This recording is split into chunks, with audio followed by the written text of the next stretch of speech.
Muchísimas gracias a todos y todas por estar aquí. Gracias a Nacho Álvarez, a Carlos Sánchez Mato, que nos acompaña también, a los equipos económicos de Podemos, de Izquierda Unida, de Cataluña en Comú, de Marea, por demostrar un año más que somos oposición y que estamos preparados para ser gobierno.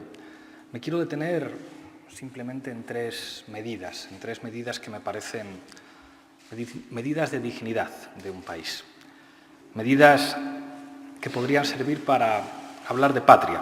La primera, blindar y garantizar la financiación de la dependencia. El otro día tuve la ocasión de reunirme con familiares y personas de una coordinadora de familias con familiares en situación de dependencia, y es enormemente grave que en la cuarta economía de la eurozona, en un país como el nuestro, haya 320.000 personas que están en lo que se conoce como el limbo de la dependencia.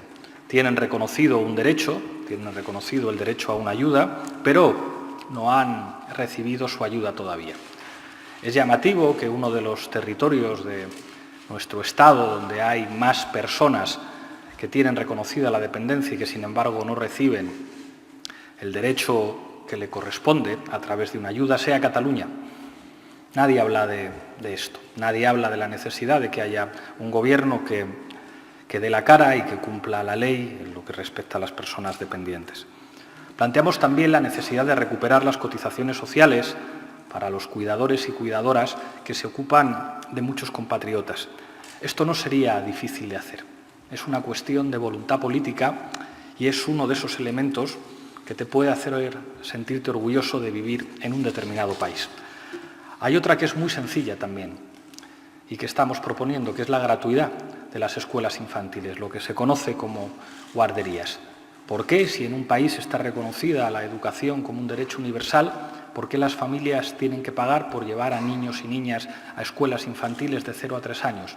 Lo que revela la dignidad de un país es poder llevar a tu hijo o a tu hija a una escuela infantil desde que nace para que se pueda formar. Y también planteamos algo que va en la misma dirección, la necesidad de que el material escolar sea gratuito en la educación infantil y en las enseñanzas medias. Hay muchas razones por las que sentirte orgulloso de vivir en un país o de tener la nacionalidad de un país. Una puede ser el deporte, y está bien.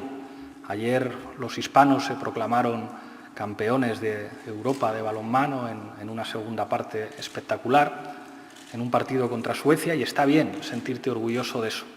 Pero seguramente, si después nuestros jugadores hubieran ido a tomar unas cervezas con los jugadores suecos y hubieran hablado de las ayudas a la dependencia en un país y en otro, si hubieran hablado de las escuelas infantiles en un país y en otro, pues resulta que nuestros jugadores tendrían quizá menos razones para sentirse orgullosos que los jugadores suecos. Y a nosotros eso no nos gusta. Queremos que los españoles y las españolas, allá donde vayan, puedan sentirse orgullosos de tener un país donde las escuelas infantiles son gratuitas, de vivir en un país en el que el material escolar es gratuito porque la Constitución dice que la educación es un derecho, de vivir en un país en el que el Estado se ocupa de ayudar a las familias en situación de dependencia. Eso es lo que permite llenar de contenido de verdad el significado de la palabra patria.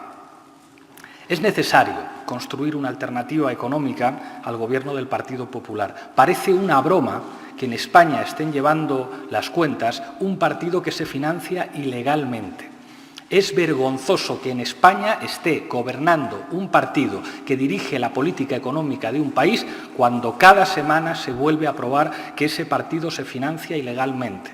Es una vergüenza que las cuentas de este país estén administradas por corruptos. Y esta situación de excepcionalidad democrática tiene más importancia que ninguna otra, porque cuando hablamos de los presupuestos de un país, hablamos de la gente de un país. Y hay básicamente dos maneras de hacer los presupuestos y de hacer las cuentas, con las personas dentro o con las personas fuera. Lo que estamos planteando en estos presupuestos alternativos es perfectamente viable y se puede hacer.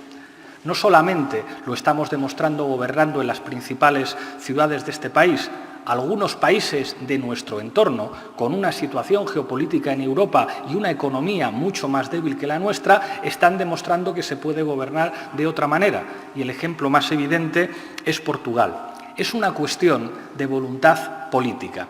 Se ha demostrado ya varias veces en el Congreso de los Diputados que se pueden sumar mayorías suficientes para sacar adelante proposiciones de ley y proposiciones no de ley que señalan una política económica alternativa a la del Gobierno. Pero como todos ustedes saben, el Partido Popular utiliza de manera ilegítima la prerrogativa del veto parlamentario para impedir que la sede de la soberanía popular exprese la voluntad política de la soberanía popular. Por eso, presentar estos presupuestos alternativos es una manera de demostrar una vez más que podría haber una alternativa económica al Partido Popular, que solamente falta voluntad política para sacar a los que financiaron ilegalmente a un partido del Ministerio de Economía, del Ministerio de Hacienda y no permitir que las sucias manos de los corruptos toquen y manejen los dineros de los españoles y de las españolas. Es una cuestión de voluntad política y también de solvencia. Aquí están nuestros presupuestos alternativos un año más y aquí está un año más la voluntad política de Unidos Podemos, en Comú Podem, en Marea, para sacar al Partido Popular del Gobierno y que nuestra patria tenga una política económica que nos permita enorgullecernos como patriotas de vivir en un país donde las cuentas se hacen con la gente dentro. Muchas gracias.